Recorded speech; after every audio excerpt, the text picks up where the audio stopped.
Before we dive into today's episode, a quick reminder to subscribe to the Stuffology show wherever you listen to podcasts. It helps us keep bringing you these stories, and we'd love to have you along for the ride. What if I told you that ancient Hindu texts, some over 3,000 years old, describe flying machines zipping through the skies, weapons that could vaporize cities, and mechanical robots performing tasks like modern AI? These aren't the ramblings of a sci-fi novelist. They're found in sacred scriptures like the Vedas, Mahabharata, and Ramayana, texts revered by millions for their spiritual depth, but also brimming with ideas that sound like they belong in a tech startup's pitch deck. We're diving deep into these ancient writings to explore their jaw-dropping references to technology, asking how a Bronze Age civilization dreamed up concepts we're only now catching up to, and what their stories might reveal about humanity's endless fascination with pushing boundaries. The Vedas, composed around 1500 BCE or earlier, are humanity's oldest surviving texts, a treasure trove of hymns, rituals, and philosophy in Sanskrit. Buried in their poetic lines are descriptions of vimanas, flying vehicles that make today's drones look primitive. The Rig Veda paints vivid pictures of these chariots of the gods, soaring through clouds, diving underwater, or even traveling to the stars. One hymn describes a Vimana moving faster than thought, covering vast distances in a blink. Another mentions a craft with multiple levels, powered by an unseen force, carrying passengers across realms. The Yajurveda gets specific, talking about materials like gold, copper, and iron, and propulsion systems that sound like engines. Then there's the Vaimanika Shastra, a later text tied to Vedic tradition, which reads like an ancient NASA handbook. It details Vimana designs, cylindrical, conical, even bird-shaped, with instructions for mercury vapor engines, wind-resistant alloys, and pilot training for dodging storms or enemy attacks. Some passages even describe cloaking mechanisms to make Vimanas invisible. Invisible? In a text that old? Skeptics, of course, raise their eyebrows. Are these literal blueprints or poetic metaphors for divine power? The debate's heated. Some scholars argue the descriptions are too detailed for mere symbolism, pointing to India's ancient technological prowess. The Harappan civilization, contemporary with the early Vedas, built cities with precise urban grids, advanced sanitation, and standardized weights. If they could engineer that, why not imagine flying machines? Ex-posts often buzz with theories, some claiming Vimanas were real, others calling the Vaimanika Shastra a 20th century fabrication inspired by older myths. A 2024 thread even shared supposed Vimana diagrams, sparking arguments about whether they resemble modern aircraft. Mainstream historians lean cautious, noting no physical evidence, like Vimana wreckage, has surfaced, but the sheer creativity of these texts, their blend of engineering and imagination, makes you wonder what inspired such vivid ideas so long ago.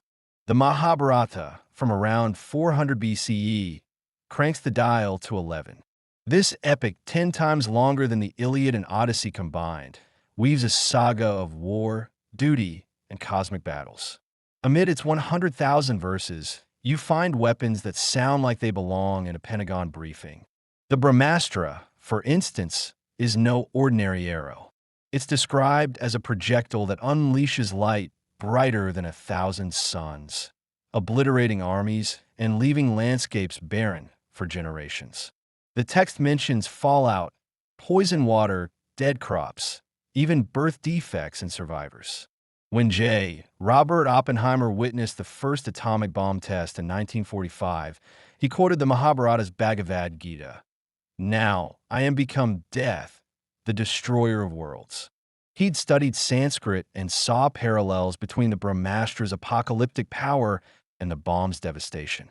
Some ex-users go wild with this, suggesting ancient India had nuclear tech or at least knew its theoretical dangers. A 2023 post even claimed archaeological sites in Rajasthan show elevated radiation, though scientists counter its natural uranium deposits. Then there's the Naryanastra, another weapon that sounds like a guided missile system. It's said to track targets with precision, releasing showers of fiery darts that adapt to defenses.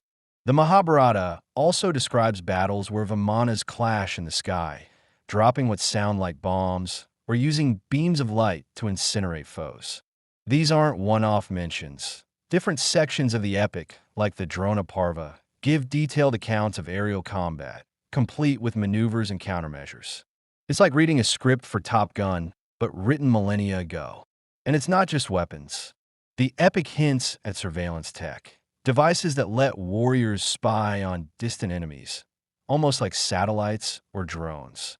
How did a culture without telescopes or electricity dream this up? Were they tapping into universal truths about technology's potential, or just telling really good stories? The Ramayana, another epic from roughly the same era, adds more fuel to the fire. It's the story of Prince Rama, but it's also a showcase for tech that feels straight out of a Marvel movie. The Pushpaka Vimana, a flying palace, is a standout. It's described as a massive, multi-tiered craft with gardens, fountains, and rooms piloted by thought alone. Rama uses it to travel from Lanka to Ayodhya, covering thousands of miles and hours. The text details its golden exterior, its ability to hover, and its capacity to carry entire entourages. Then there are yantras, mechanical contraptions that act like robots. The Samarangana Sutradhara, a later text from around 1000 CE, dives deeper into these, describing automated carts that move without horses, mechanical birds that flap their wings, and even a robotic guard that salutes on command. These devices use gears, pulleys, and fluids, like an ancient version of hydraulics. A 2024 article from the Hindu American Foundation points out that these texts also touch on concepts like time dilation, time slowing in certain realms, eerily close to Einstein's relativity. Was this pure imagination, or ancient sages intuiting principles we're only now proving? These texts don't just dazzle with gadgets, they grapple with their consequences.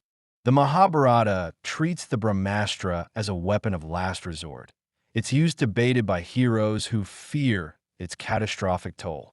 The Ramayana shows Vimanas as tools of gods and kings, but when mortals misuse them, chaos follows. Sound familiar? Today, we're wrestling with the ethics of AI, genetic engineering, and space exploration. These ancient stories seem to warn that technology's power comes with responsibility. The Bhagavad Gita, nested in the Mahabharata, dives into this, urging balance between action and wisdom. It's like the ancients were saying, cool tech, but don't lose your soul chasing it. But let's zoom out. Could any of this be real? No Vimana has been dug up. No ancient laser cannon sits in a museum. The lack of physical evidence tilts the scales toward fiction, or at least speculative storytelling. Yet ancient India was no backwater. Mathematicians like Bodhana, around 800 BCE, laid out the Pythagorean theorem centuries before Pythagoras. Aryabhata, in the 5th century CE, calculated pi, the Earth's circumference, and theorized that planets orbit the sun. The Upanishads, from the same era as the epics, explore consciousness and infinity in ways that mirror modern neuroscience and cosmology.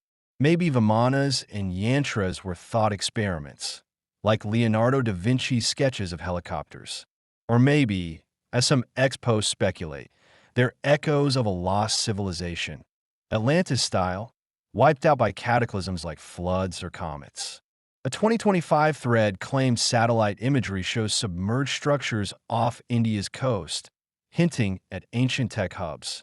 Scientists roll their eyes, but the idea is too tantalizing to dismiss outright. What makes these texts magnetic is their blend of science and story. The Mahabharata and Ramayana don't just describe tech, they weave it into human dramas. Kings wield Vimanas to win wars, but lose their kingdoms to pride. Sages debate weapons like the Brahmastra, weighing duty against destruction. This isn't just ancient sci-fi, It's a meditation on what technology means for humanity. A 2021 Faculty Focus article even suggested using Vedic storytelling methods for modern education, praising their knack for blending facts with narrative. And let's not forget the cultural ripple effects. Vimana's inspired H.G. Wells' airships, and the Mahabharata's cosmic battles echo in Star Wars. Bollywood films and video games like Return of the Hanuman riff on these ideas, keeping them alive in neon-bright ways. The real magic of these texts lies in their staying power. They've shaped not just mythology, but science itself. In the 1980s, NASA's Sanskrit scholars studied Vedic texts for insights into aerodynamics, inspired by Vimana descriptions. Modern Indian scientists, like those at the Indian Institute of Science, have analyzed the Vaimanika Shastra's propulsion ideas, testing mercury vapor theories in labs. Spoiler, they didn't build a Vimana, but the experiments showed the text's concepts weren't entirely bunk. Even quantum physicists find parallels in Vedic ideas about time and reality. A 2023 paper in Scientific American noted how the Upanishads' concept of Maya, the world as illusion, resonates with quantum mechanics' view of reality as probabilistic. These texts aren't just relics. They're conversation starters, challenging us to rethink what's possible. And that's what hooks us. These stories, written by Torchlight millennia ago, still spark debates on X, in labs, and in classrooms. They ask big questions. Did ancient minds glimpse the future? Were they visited by advanced beings, as some fringe theories claim? Or were they just brilliant storytellers, spinning tales to make sense of a chaotic world? Whatever the answer, these texts remind us that humanity's drive to create, to invent, to soar, literally or figuratively, is timeless. They push us to look at our own tech-obsessed world and ask, are we inventing the future or rediscovering the past? And when we build our next Vimana, will we wield its power wisely or repeat the mistakes of the epic's fallen heroes?